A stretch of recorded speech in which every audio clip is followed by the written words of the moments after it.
ஒரு 60% வந்து பூ பயிரில் மாறிட்டாங்கலாம். இல்லை உளுந்து பொறுத்த அளவுக்கு ஹைபிரிட் இன்னும் வரல சந்தைக்கு. அரசாங்கமே ஒரு சில நேரத்தில் வந்து அக்ரிமெண்ட் போட்டு பண்ணுறத வந்து தவிர்றாங்க. அப்படின்னும் போது இதை நாங்கள் நல்லா இயற்கை முறையில் பயன்படுத்தி வச்சாலும் வந்து வாங்குவீங்களா அப்படிங்கிறது அதுதான் வந்து ஒரு கேள்விக்குறியா இருக்கு. வந்து இப்போ எனக்கு வந்து நாட்டு தவிர சாப்பிடணுங்கிற ஆர்வம் இருக்கு, அது கிடைக்கல. இப்போ உங்களை மாதிரி ஒருத்தவங்களை நான் பார்க்குறேன் அப்படின்னும் போது அதுக்கான முன் பணத்தை உங்ககிட்ட கொடுத்துட்டு விலை வச்சு தாங்க கண்டிப்பா அப்படின்னு சொல்லும் போது நீங்க அதை நாங்கள் செஞ்சு கொடுப்போம். ஹாய் வணக்கங்க, வெல்கம் டு அருணை சமையல். இன்றைக்கி நம்ம அருணை சமையலில் நாட்டு துவரையை பற்றி தெரிஞ்சுக்கலாங்க. அதுக்காக ஒரு விவசாயியை பார்த்துருக்கோம், வாங்க அவங்கக்கிட்ட போய் கேட்டு தெரிஞ்சுக்கலாம். அண்ணா உங்கள் பேர் என்ன? வி நேரு. எந்த ஊருண்ணா இது? கஸ்தாம்பாடி கிராமம், வில்லேஜ் போஸ்ட். அண்ணா இப்போ உங்ககிட்ட நாங்கள் நாட்டு துவரையை பற்றி கேட்டு தெரிஞ்சுக்கலான்னு வந்திருக்கோம், அதை பற்றி நீங்கள் கொஞ்சம் சொல்லுங்கள்.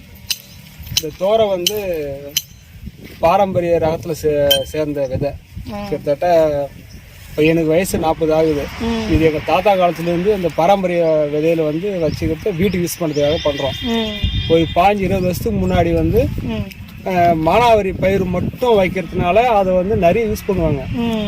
அதுக்கப்புறம் இப்போ வந்து நவீன விவசாயம் ஆனதுனால 3 போகமும் வந்து விவசாயம் மற்ற பயிர் லாபகரமான பயிர் வைக்கிறதுனால அதை வந்து ஒரு சார்பு ஒரு பயிராக தான் வைக்கிறோம். வீட்டு உபயோகத்துக்கு மட்டும் நாங்க அதை துவரையை பயன்படுத்துறோம். அந்த துவரோட வந்து 8 மாத பயிர் இது. இதுல வந்து இப்ப புதுசா ஒரு ரகம் வந்துருக்குது, 4 மாதம், அதாவது 120 நாள் அறுவடை ஆகிற மாதிரி. அது வந்து ஹைபிரிட் துவரை. அந்த பருப்பு வந்து கொஞ்சம் சின்னதா இருக்கும். இது வந்து பாரம்பரிய ரகம் போது அது கிட்டத்தட்ட எங்க தாத்தா காலத்துல இருந்து நாங்க பாத்துட்டு இருக்கோம் அந்த ரகத்தை. அது வந்து நாங்க ஜூன்ல வந்து நாங்க அதை அதாவது விவசாயம் பண்ண விதைக்க ஆரம்பிச்சா அதுல இருந்து 8 மாசம் குறைஞ்சபட்சம் ஜனவரி டைம்ல வந்து அதை அறுவடை பண்ணுவோம். பொங்கல் அப்ப நாங்க பொங்கலுக்கு முன்னாடியும் அது ஒரு 10 நாள் வித்தியாசத்துல முன்ன பண்ண அதை நாங்க அறுவடை பண்ணுவோம். இப்ப வந்து மல்லாட்டை அந்த கூட சேர்த்து போடுவீங்களா இல்ல தனியா போட்டு விதைக்கிற? இல்ல, இது வந்து இப்ப 3 போகமும் வந்து விவசாயம் பண்றதுனால இது வந்து 8 மாத பயிர்ன்றதுனால இப்ப வந்து நாங்க அந்த வரப்பு ஓரத்துல வந்து ஒரு ஊடு பயிரா தான் நாங்க பயன்படுத்துறோம். சாலைன்னு சொல்லுவோம். அந்த சாலை, அதாவது ஊடு பயிரா தான் அதை பயன்படுத்துறோம். அதுவும் அந்த வரப்பு ஓரத்துல தான் பயன்படுத்துறோம். இப்ப நீங்க பாத்தீங்கன்னாக்கா உளுத்தஞ்செடி இருக்குது. ஆனா இது மழை வந்து நம்ம பின்னாடி வந்ததுனால இது மல்லாட்டை போடக்கூடிய ஒரு இடத்துல தண்ணி பற்றாக்குறை இடத்துனால உளுத்தஞ்செடி கஷ்டம். ஆனா இந்த மழை முன்னாடி வந்தா நாங்க மல்லாட்டை தான் பண்ணிருப்போம். ஆனா அந்த தோரன்றது எங்க வீட்டுக்கு தேவையானது மட்டும் இப்ப பயன்படுத்திடுவோம். இப்ப நீங்க இது சந்தைக்கு கிடைக்கணும் அப்படின்னா எப்படி இது நீங்க கொடுப்பீங்க? இது காரணம் வந்து இன்னைக்கு இருக்கிற விவசாயத்துல வந்து விவசாயின்னு பார்க்கும்போது இடையில இருக்கிற இடைத்தரகர்கள் தான் வந்து கொள்ளடிக்கிற மாதிரி பண்றாங்க. அது என்ன காரணம் கேட்டீங்கன்னா, அது உண்மையான விலை கொடுத்து விவசாயிகிட்ட வாங்கிறது இல்லாதனால அந்த பயிரால 8 மாதம் நம்ம பயிர் வச்சு இதுல லாபம் இல்லாதனால நம்ம ஏன் அந்த பயிர் வைக்கணும்? அதே போல நம்ம திருவண்ணாமலை மாவட்டம் இந்த வடக்கு சைடு பாத்தீங்கன்னாக்கா மக்கள் தொகை அதிகமானதுனாக்கா இடப்பரப்பு வந்து கம்மியா இருக்கு.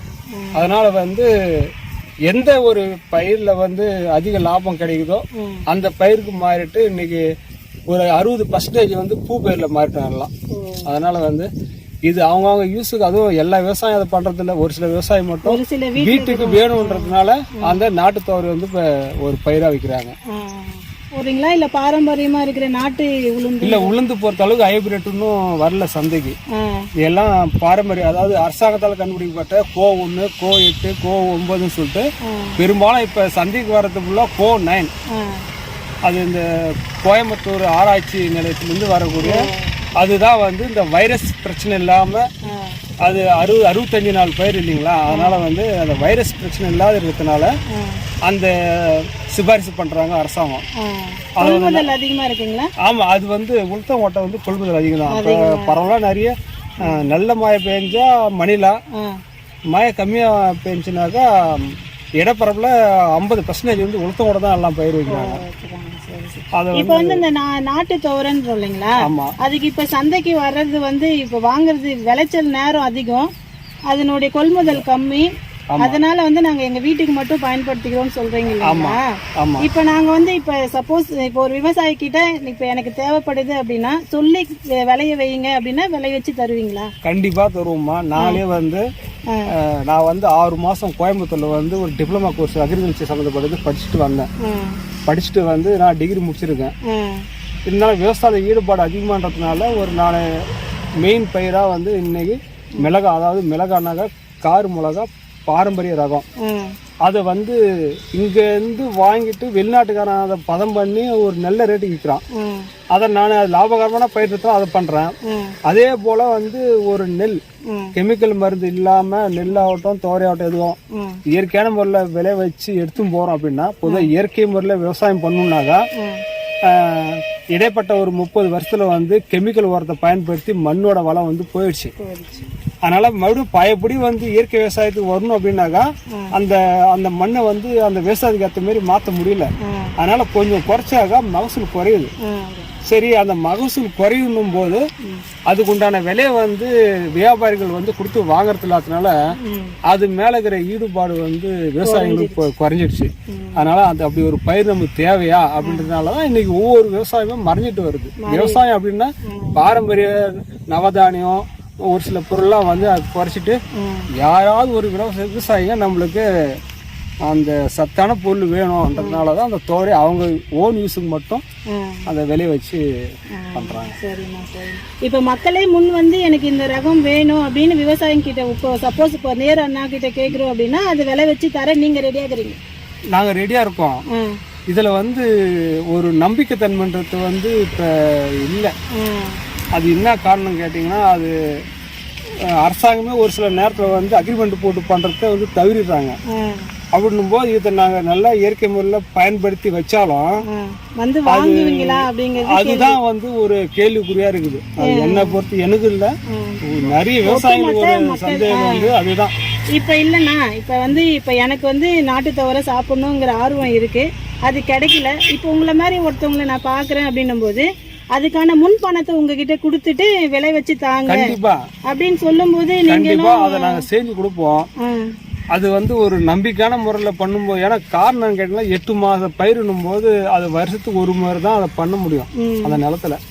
அப்படின்னும் போது ஒரு விவசாயம் போது ஒரு குடும்பம் அந்த விவசாயத்தை நம்பி தான் இன்னைக்கு அந்த ஒரு பொருளாதாரமா அதை எடுத்துட்டு இருக்கோம் விவசாயம் பொறுத்த அளவுக்கு.